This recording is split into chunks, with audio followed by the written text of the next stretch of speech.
آج جو ہے 31 تاریخ ہے دسمبر کی 2021 ختم ہو رہا ہے، اور رات میں جو ہے 2022 کا کیلنڈر شروع ہو جائے گا، کل سے جنوری شروع ہو جائے گا۔ تو اب یہ سال کا اختتام ہے اور جو ہے نئے سال کی ابتدا ہونے والی ہے کل سے۔ تو ہمارے لیے کیا لائے عمل ہے، ہمیں کیا کرنا ہے اور کیا نہیں کرنا ہے، کیسے اس سال کو شروع کرنا ہے، اس کے لیے 2-3 باتیں ذہن میں رکھنے کی ہے۔ پہلے تو یہ ہے کہ آج کی جو رات ہے 12 بجے کی، ہر کوئی رات میں، خاص طور پہ مسلمان تو نہیں کرتے ہیں اور کرنا بھی نہیں چاہیے، لیکن پوری دنیا عام طور پہ جو ہے 12 بجے کا انتظار کرتی ہے۔ جیسے ہی 12 بجتے ہیں پھر پتہ نہیں کیا کیا تماشے ہوتے ہیں، اور کیک وغیرہ کاٹے جاتے ہیں، پٹاخے پھوڑے جاتے ہیں، اور سیلیبریٹ کیا جاتا ہے 2022 کو، یہ سیلیبریٹ کیا جاتا ہے سال کے آنے کو، یعنی جشن منایا جاتا ہے۔ لیکن جہاں تک اسلام اور مبارکبادیں دی جاتی ہیں واٹس ایپ پہ، فیس بک پہ اور فون پر وغیرہ وغیرہ، اب اسلام کا کیا تصور ہے، اسلام ہمیں کیا تعلیم دیتا ہے نئے سال کے آنے پر؟ اس کے تعلق سے ہمیں تعلیم یہ ملتی ہے کہ جب نیا سال آتا تھا تو کہیں پر مبارکباد کا ذکر نہیں ہے، کہیں پر کیک کاٹنے کا ذکر نہیں ہے، کہیں پر اسٹیٹس لگانے کا ذکر نہیں ہے، کہیں پر وش کرنے کا بالکل ثبوت نہیں ملتا، بلکہ صرف اتنا ثبوت ملتا ہے کہ صحابہ اکرام ایک دعا ہے اس کو ایک دوسرے کو تلقین کیا کرتے تھے، یہ دعا پڑھا کرتے تھے، اللہم ادخلہ علینا بالامن والایمان والسلامۃ والاسلام ورضوان من الرحمن وجوار من الشیطان، کہ اللہ اس سال کو ہمارے لیے امن و ایمان کے ساتھ، سلامتی اور اسلام کے ساتھ، اور رحمان یعنی اللہ کی خوشنودی کے ساتھ، اور شیطان کی پناہ کے ساتھ داخل فرما۔ یعنی یہ سال ہمارے لیے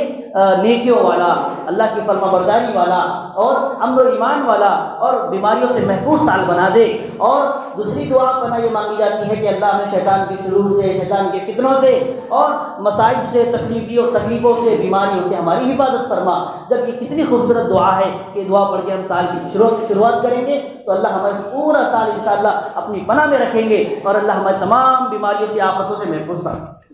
فرما دیں گے، پہلی چیز۔ دوسری چیز یہ ہے کہ اب جب سال آ رہا ہے تو ہم جشن کس بات کا منا رہے ہیں؟ بھئی مسلمان کا تو عقیدہ یہ ہے کہ اس کو مرنا ہے، کسی نہ کسی کو موت آنی ہے، اور جب موت آنی ہے تو ظاہر ہے جب وہ اس کی زندگی کے ایام اور اس کے دن جب آگے بڑھ رہے ہیں تو وہ گویا کہ وہ آگے نہیں بڑھ رہے ہیں بلکہ اس کے زندگی کے دن کم ہو رہے ہیں۔ تو جب ہمارا ایک سال آج رات 12 بجے کے کل جنوری شروع ہوگا تو گویا کہ ہمیں یہ بات کلک ہوگی، یہ بات ذہن میں لانی پڑے گی کہ ہمارا ایک سال بڑا نہیں ہے، ایک سال زندگی کا کم ہو گیا ہے، ایک سال زندگی کا کم ہو گیا ہے۔ جب ایک سال زندگی کا کم ہو گیا تو ایک سال کم ہوا ہے، اور ہمارے جو ہے کہ معمولی کم نہیں ہوا بلکہ بہت بڑی زندگی کا بہت بڑا حصہ کم ہو گیا ہے۔ حضرت حسن بصری فرماتے ہیں رحمۃ اللہ علیہ کہ اے ابن آدم، اے آدم کی اولاد، اے انسان، یہ جو دن ہے نا، دن یہ تیری زندگی کا مجموعہ ہے، زندگی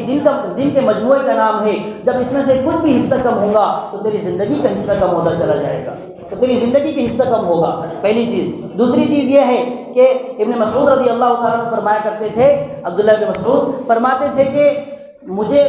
کسی بھی چیز پر اتنا افسوس نہیں ہوا جتنا اس بات پر افسوس ہوا کہ میرا ایک دن گزرا ہو اور اس میں کسی عمل میں اضافہ نہ ہوا ہو،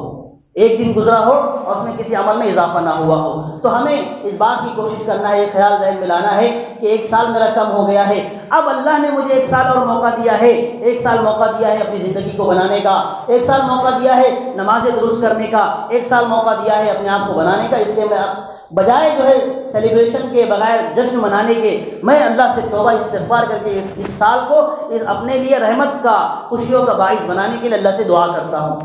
تیسری چیز یہ ہے کہ ہمیں 2 چیزیں کرنی ہے۔ سال جب شروع ہو رہا ہے تو ماضی میں ہم نے کیا کیا، کیا کھویا،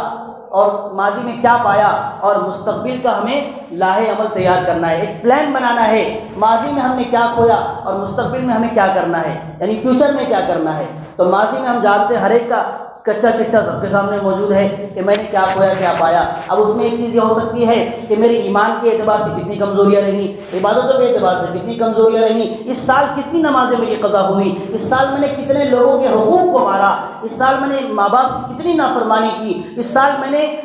کاروبار میں کتنا جو ہے اللہ کے حکم کی خلاف ورزی کی، اس سال میں نے جو ہے کتنے لوگوں کو پریشان کیا، اس اعتبار سے دیکھنا ہے۔ دوسرے دنیاوی اعتبار سے بھی دیکھ سکتے ہیں کہ اس پچھلا جو سال گزر گیا میں نے کاروبار کے اعتبار سے کتنی کوشش کی، کتنا میرا کاروبار بڑا ہے گھٹا ہے، میرے بچے کتنے خوش ہیں، اور جو ہے میری کمپنی کتنی ترقی کی طرف جا رہی ہے یا تنزلی کی طرف جا رہی ہے۔ تو دینی اور دنیاوی دونوں اعتبار سے غور کرنا ہے ماضی میں، اگر کچھ پایا ہے تو اللہ کا شکر ادا کرنا چاہیے اور مزید اللہ سے جو ہے اس پہ اضافے کی دعا کرنی چاہیے، اور اگر کھویا ہے، اگر ہم اس میں کمزور رہے، اب ہم نے فیوچر کا اور مستقبل کا ایک لاہ عمل تیار کرنا ہے اور مستقبل کا ایک پلان بنانا ہے کہ اللہ جو سال آ رہا ہے میں دعا کرتا ہوں تو توفیق دے کہ اللہ میرے ایمان میں، میری عبادتوں میں، میرے معاملات میں، میری معاشرت میں، میرے اخلاق میں، میرے کاروبار میں، اور میں اپنے حقوق ادا کرنے میں میں مضبوط رہوں، میری مدد فرما، میں ان تمام چیزوں میں مضبوط رہوں، گناہوں سے محفوظ رہوں، حقوق ادا کرتا رہوں اور نمازوں کو بناتا رہوں، نماز کبھی قضا نہ ہو۔ یہ پلان بنائیں گے تو انشاءاللہ ہماری دیکھو کامیابی اسی وقت ہوگی، صرف جشن منا کے وشیش کر کے جو ہے کامیابی ملنے والی نہیں ہے، بلکہ کچھ لاہ عمل بنانا، منصوبہ بندی کر کے اور پلان کر کے جو ہے اگر ہم کریں گے تو ہمارا آنے والا سال بہت خوبصورت ہوگا اور بہت مضبوط ہوگا، ہم دینی اعتبار سے بھی مضبوط رہیں گے، دنیاوی اعتبار سے بھی مضبوط رہیں گے۔ اللہ ہمیں کامیاب کرے گا۔ اللہ تعالیٰ سے دعا ہے اللہ ہم سب کو جو ہے خرافات سے اور اسلام میں جو چیزیں نہیں بتائی ہے ان سے بچنے کی توفیق عطا فرمائے، اور اللہ ہمیں جو اسلام میں جو طریقے بتائے ہیں، جو رسول اللہ صلی اللہ علیہ وسلم کی سنت ہے، جو طریقے ہیں، ان طریقوں پر اللہ ہمیں چلنے کی توفیق عطا فرمائے۔ اللہ ہماری نمازوں میں جان پیدا فرمائے، اللہ ہمیں جو ہے سچا پکا مسلمان بنائے۔ اللہ تعالیٰ سے دعا ہے اللہ پاک ہم سب کو کہی ہوئی باتوں پر عمل کی توفیق نصیب فرمائے۔